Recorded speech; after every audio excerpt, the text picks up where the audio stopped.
Big Bad Toy Store is going to have all of your X Plus needs filled, so check out the link in the description down below.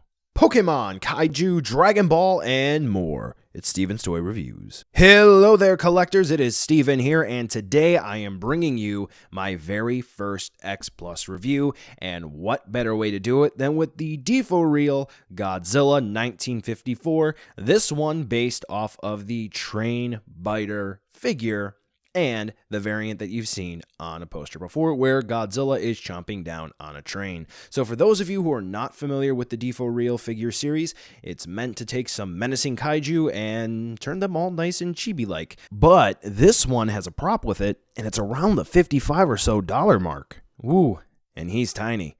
I know why you're here, so let's quit babbling and take a look to see whether or not Godzilla is worth adding into your collection.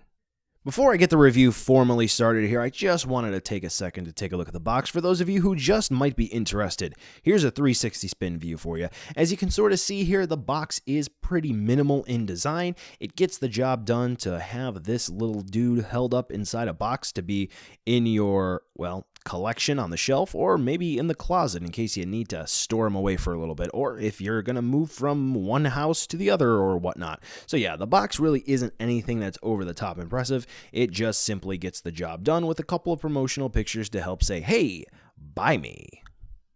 It goes without saying that an X Plus figure will focus more so on the detailing and the overall visual appearance than anything else. Even if it's not necessarily accurate to the source material, they really strive to make something that looks good. And obviously we're going to have a chibi figure here, so it's not going to be accurate, but here we have a figure that is nice and compact, and not only does it retain the overall creepiness of the original suit design, but the details on this one are fantastic. Whether or not it's going to be little details hidden in the sculpt or paint, which really brings out the finer details of this figure.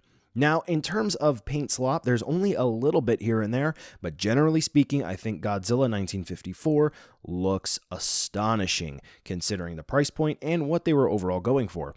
So enough of the overall general view of Godzilla, let's take a closer look, and we are going to start off with the very well detailed head. The eyes are creepy, to say the least. They're bugging out and they're looking off in two different directions, one to each side, which really does give the overall dead appearance that the 1954 suit had, like it was clearly an abomination, something that should not be living. And this figure does capture that. Whether or not it's going to be the finer details in the actual ears that are clearly sculpted on this one, or in the nostrils, which look really nice. X Plus managed to really capture the detailing here. Now, something of interest, this figure is, as you know, biting on the train, and we do have some clearly defined teeth there to make Godzilla look menacing, but the details on the train itself are really cool, really well sculpted. We have individual windows and doors. We even do have some wheels underneath, and even the little parts that are going to connect the individual parts of the train together.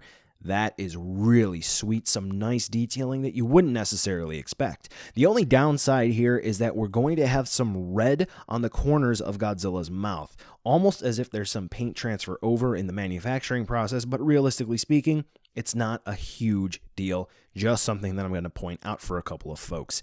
And you think that just might be for the lip, but as we see on the front, it's not really found there. But the detailing for the teeth is really, really cool with some excellent shading. So overall, the train looks nice, and we get a nice detailing for the head. I'm going to come back to the eyes in a little bit, though. Moving on down throughout the rest of Godzilla, we have some fantastic sculpt marks with some detailing for all of the folds and creases that would be in this miniature suit. Whether or not it's going to be the scaling or the scutes for Godzilla here, it looks very, very cool. And not only does it look cool, but there is a nice paint job to match this. Whether or not it's going to be some very, very light gray, almost moss green dry brushing, or the charcoal coloration of the vinyl. For the sternum area on the chest, going down to the stomach at least, it's going to have some brown spray to it that really enhances the detailing here.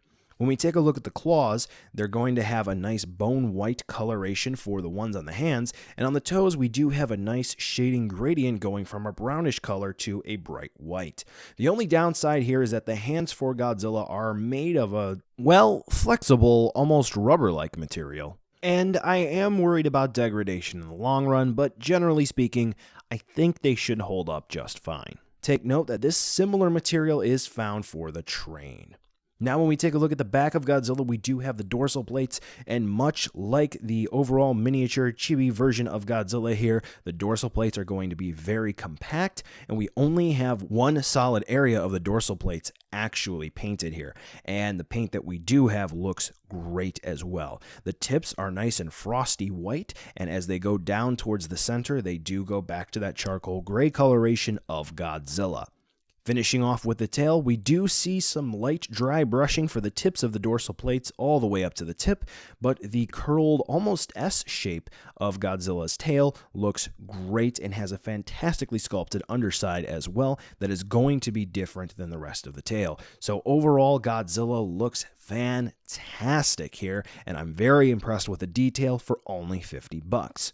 Now, let's go back up to the eyes for a quick second. You see here, SH Monster Arts fans who think that the 54 and Shin eyes look fine? No, this is how you sort of do that googly eye off to the side look and make it look right. They are symmetrical regardless of which angle you look at it. Now, Godzilla here does not have any articulation, so we're going to move on right to the size comparison so you can see exactly how small this guy is. He's going to be clocking in somewhere around the 4.5-inch mark, so if you're looking to stick this guy in with a chibi figure display you already have, he will fit in just well. So, buy now, skip, or wait for a deal. Quite frankly, if I haven't sold you on this already, I don't know what will.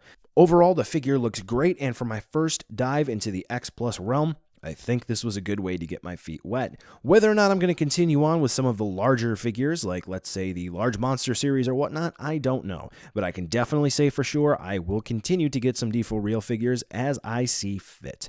Overall, Godzilla is a fantastic addition to the line, and if you're looking to maybe get something that's going to be a little bit different for your display, whether or not it's going to be a one-off or maybe a focal point, Godzilla here is going to do just fine enough. Now, I wonder if they're going to do one that's not biting the train. Well, folks, that's the end of this review. Thanks for watching, and be sure to follow me on social media to catch more behind-the-scenes shenanigans and updates. The end card should be popping up now with more hand-selected STR goodness for you to watch, so check out some of those videos. Be sure to check the description, too, to see where you can buy this figure or others like it, and some cool links like the credits for this video and other ways you can help out the channel. Thanks again for watching, and I'll catch ya in the next video.